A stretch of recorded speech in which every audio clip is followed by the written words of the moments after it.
সারা সপ্তাহে বাড়িতে থাকা হয় না। রোববার একদিনই সুযোগ পাই বাড়িতে থাকার। তো সারাদিন কি করি চলো তোমাদের সাথে শেয়ার করি। সকালবেলা উঠেই গরম জল দিয়ে আমার দিনটা শুরু করে নিলাম। তারপরে ঘুম চোখ খুলতে না খুলতেই দেখি বাবা গোপাল ভাঁড় চালিয়েছে।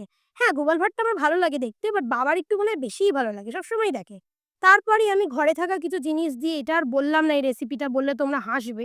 তাই হোক, এটা দিয়ে ব্রেকফাস্টটা কমপ্লিট করে আমার স্কিন কেয়ার কমপ্লিট করে চলে গেলাম লাঞ্চ করতে। লাঞ্চে আজকে খুব ইউনিক ডিশেস ছিল।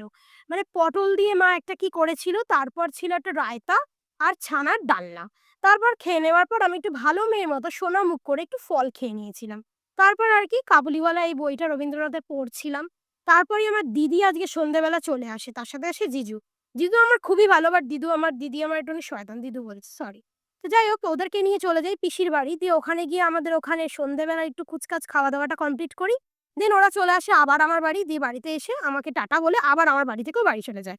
দিয়ে আমি রাত্রিবেলা ডিনারটা কমপ্লিট করে শুয়ে পড়ি। চলো টাটা।